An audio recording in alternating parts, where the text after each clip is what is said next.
turma, dando continuidade às nossas doenças osteometabólicas, da disciplina de fisioterapia ortopédica funcional. Sobre a prevenção da osteoporose. Os exercícios físicos, eles são recomendados como o primeiro passo para a prevenção. Tá? Então, todo mundo lembra quais são os efeitos fisioelétricos sobre o osso. Ele tem ali uma corrente, de linhas que vão estimulando a síntese óssea, ou seja, a ação dos osteoblastos, conforme esse osso vai sendo estimulado. Lembra da lei de Wolff, que o osso ele vai se adaptar conforme o estímulo dele? Então, se eu não tenho estímulo, ele perde massa óssea. Se eu dou estímulo, eu faço a síntese de massa óssea. Então, a atividade física é o primeiro passo para a prevenção. Então, a prática de atividade ela é muito importante ao longo de toda a vida do ser humano. E a partir dos 30 anos, como a gente tem uma reabsorção maior que a síntese, então é essencial que se mantenha uma prática regular de exercícios físicos. Ele, além de reduzir a perda da massa óssea e melhorar a força muscular, também previne quedas e diminuição de fratura, porque o exercício ele vai fazer o fortalecimento, então essa contração muscular vai ser o estímulo que esse osso precisa, para ter esse efeito fisioelétrico, além de dar uma estabilidade para o indivíduo, além de treinar a coordenação motora, além de trazer diversos outros benefícios que vão diminuir o índice de queda e, consequentemente, diminuir o índice de fratura, tanto por consequência de queda como por consequência da osteoporose.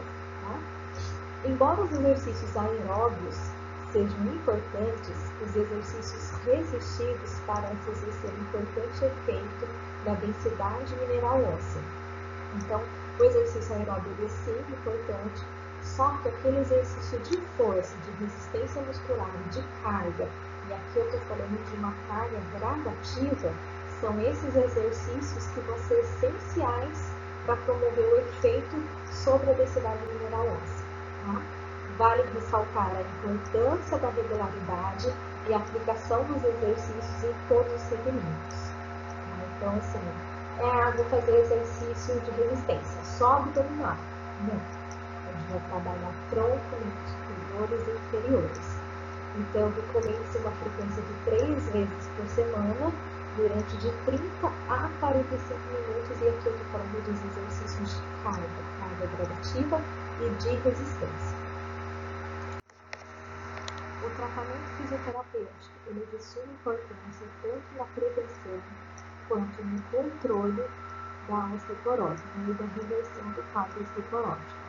Então, os objetivos da fisioterapia incluem favorecer a aquisição de massa óssea, então a gente vai proporcionar o estímulo necessário para aumentar a densidade mineral óssea, abolir a algia, porque o paciente ele pode vir a sentir dores em algumas regiões do corpo, por fraqueza muscular, por sobrecarregar alguma articulação, não que ele vá sentir dor no osso, Ninguém fala que está sentindo dor no osso, mas a fraqueza muscular ela vai gerar sobrecargas articulares que podem ser relatadas pelo paciente. Aumentar a amplitude de movimento, ganhar força muscular, que é o principal, o estímulo que a gente vai dar para o músculo para que seja atingido o osso, melhorar o condicionamento físico, a resistência muscular também, melhorar a coordenação motora, promover melhora no equilíbrio e, consequentemente, diante disso, prevenir quedas e risco de fraturas. Os exercícios mais indicados, Caminhadas por 50 minutos, 5 vezes por semana, é excelente para o paciente, porque caminhada é um exercício leve, de baixo impacto, que vai promover a descarga de peso e, ao mesmo tempo, vai aumentar a capacidade da resistência aeróbica também, então é super indicado. Atividades que envolvam o equilíbrio e coordenação motora, porque quando a gente está trabalhando o equilíbrio do paciente, a gente está ativando a musculatura, principalmente a musculatura mais profunda, que é a estabilizadora. a coordenação motora, que vai refletir, né, no ganho de equilíbrio para prevenção de quedas também. Exercícios que envolvam descarga de peso ou sobrecarga dentro da musculatura, mas de forma gradual. Então é importante a gente dar exercícios resistivos, começar ali com a resistência movimento ativo, né, contração da gravidade, e evoluindo, aumentando a carga gradativamente. Então, isso conforme o paciente. É dessa forma que a gente vai aumentar a densidade mineral óssea. Muito cuidado, fiquem atentos ao excesso de carga, tá? Então, se a gente tem um paciente e, por exemplo, a gente vai dar um exercício ali de braço mesmo, né? Uma carga, a gente não pode dar um peso muito além do que ele é capaz, tá? Senão corre o risco de ter uma fratura. Então, é sempre gradativo os exercícios. Nada melhor que começar por vencer a força da gravidade. E os exercícios contraindicados. Os exercícios aeróbicos de alto impacto, como a corrida e o salto, uma vez que aumenta o risco de fraturas vertebrais por causa da fragilidade das vértebras, e não só das vértebras também, como dos inferiores, de quadril. Atividades que envolvam o risco de queda, como step, né? Imagina que os portadores de osteoporose, a grande maioria é idoso, então ficar dando step, que ele tem que subir e descer ali no banquinho, ele pode ter uma falta de equilíbrio, mesmo porque o equilíbrio está relacionado também à parte visual. E se ele sobe além do que ele está acostumado, ele pode ter tontura e isso pode levar a uma queda, né? Caminhar em terrenos irregulares também, então ficar atento a objetos ou terrenos irregulares que tem. Movimentos resistidos de fechamento e abertura do quadril, porque esses movimentos aumentam a chance de fraturas proximal do fêmur. Então, o ideal seria a gente trabalhar sempre exercícios isométricos. E aí, conforme o paciente vai evoluindo, você pode progredir para isotônico gradativamente, tá? Com baixa amplitude. Mas aí, os exercícios isométricos para fortalecer o quadril são os mais indicados, e lembrando que a carga é gradual. Tá bom? Então, aqui, para finalizar a osteoporose, exercícios resistivos, né, com cargas graduais, uma boa alimentação, não ingerir álcool, não ter o hábito do fumo, né, tratar com medicamentos preventivos. Então, normalmente, os portadores de osteoporose, dentro de uma equipe multidisciplinar, eles são indicados à reposição de hormônios ou de tomar cálcio, né? Lembrar de expor ao sol, porque a vitamina D é uma precursora da formação de cálcio, né? da absorção de cálcio pelo osso. Então, é importante todos esses fatores, tá bom? Então, aqui a gente encerra a osteoporose e eu vou apresentar para vocês ainda nesses slides outras doenças osteometabólicas também.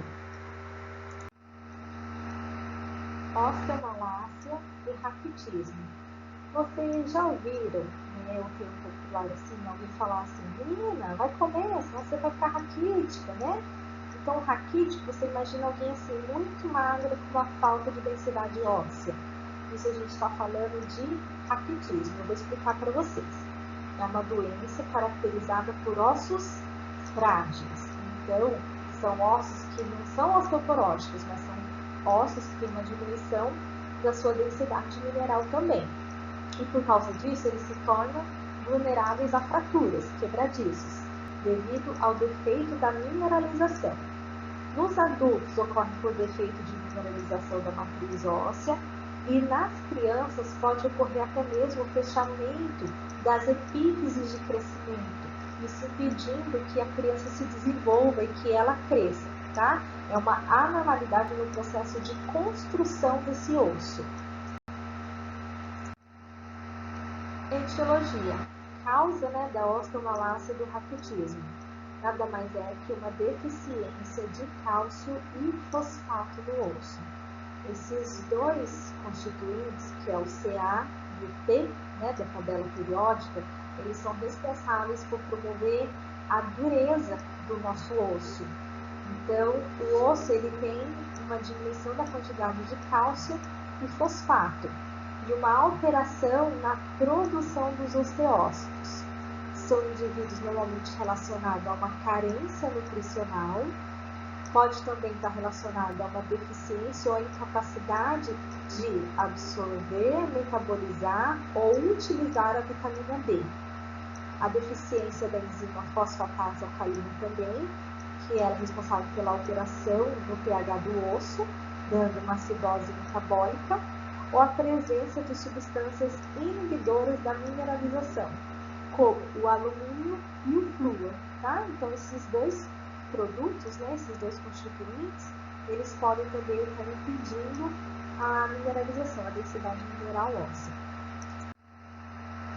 Ele é classificado como hipocalcêmico, ou seja, uma diminuição da quantidade de cálcio, ou hipofosfatêmico, uma diminuição na quantidade de fosfato. As causas do hipocalcêmico pode ser uma deficiência de vitamina D ou uma resistência à sua ação. Por isso que é importante, né, gente, a gente tomar o sol, porque a gente consegue fazer com que haja esse metabolismo e a fixação de cálcio nos ossos.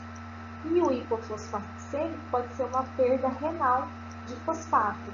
Então, para a gente até diferenciar no exame do paciente, se é um paciente hipocalcêmico ou hipofosfatêmico, é através do exame de urina, né, que a gente tem a perda renal de fosfato. A quantidade de fosfato ela vai estar sendo maior.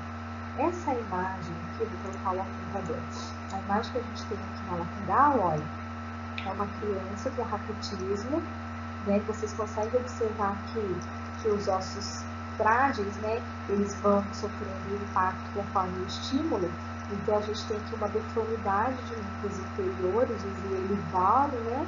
Então, aqui a gente tem bem, ó, fazendo esse vale aqui, uma operação de quadril, de joelho, de tornozelo.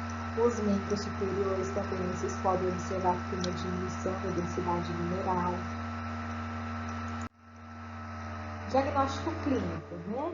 O paciente ele vem apresentando uma baixa estatura, a diminuição da velocidade de crescimento, porque ele pode fechar ali as epífises de crescimento, uma deformidade esquelética, como no antebraço, nos joelhos, e nas junções costocondrais, né, que é das costelas com as vértebras, um atraso no fechamento das fontanelas, então isso a gente consegue observar já desde o bebê, que a gente não consegue fechar as fontanelas. Isso é fácil fazer pela palpação, onde seriam as suturas, né, parietais, coronais ali, as lambdoides, então a gente consegue fazer a palpação e ver que não tem o fechamento dessas fontanelas. Uma fraqueza muscular, contraturas musculares é comum, porque tem alteração do cálcio também, isso vai refletir no músculo. Uma dificuldade em fazer mudanças de decúbito, por exemplo, se for um bebê, a gente sabe que vai ter um atrasamento do desenvolvimento neuropsicomotor. Uma apatia, uma desatenção, então isso são sinais já desde, né, do bebê até a criança que a gente pode estar notando no portador de raquitismo. O diagnóstico clínico diferencial.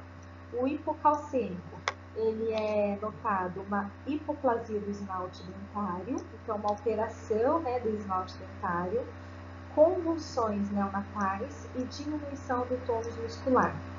E o hipofosfatêmico, os abscessos dentários. Aqui eu tenho imagem para vocês, olha, nessa primeira, né, através da palpação a gente vê que tem um sulco maior aqui onde seria a sutura. Então aqui tem a dificuldade, né, de fechar as fontanelas. Olha aqui, ó, as alterações, né, do xifoide com as costelas.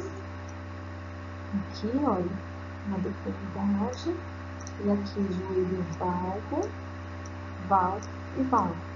E na outra a gente viu joelhos vários. Então, muito relacionado também a fatores nutricionais, né? A absorção de vitamina D. Aqui, olha, onde está as epífises de crescimento, que é a linha interepifisária. Ah, então essa é a placa de crescimento. Se a gente bater uma radiografia e a gente vê um espaço aqui, Então, significa que o indivíduo ainda consegue crescer. Só que nessas crianças, o que acontece? Um fechamento dessas epífises, impedindo o crescimento da criança. Tá? Então, a gente pode ver, olha, como falta desenvolvimento ósseo aqui. E aqui, nessa radiografia, a gente consegue ver que aqui eu tenho uma falta também de mineralização, né? Que é uma diminuição da quantidade de cálcio. Tá? Então, esse aqui é um bebezinho, né? Ainda criança, ó, pequeno, e a gente não consegue. Já noto que desde muito pequeno já tem o fechamento dessas epífises, impedindo o crescimento dessa criança. Né? Por isso que é o tema. Ah, pequenininha, vai ficar raquítica, pequenininha, magrinha, né? Diminuição da massa óssea. E a osteomalácia. O diagnóstico clínico. A osteomalácia, ela é o raquitismo, só que ela vai acometer os adultos. É assintomático ou sintomático.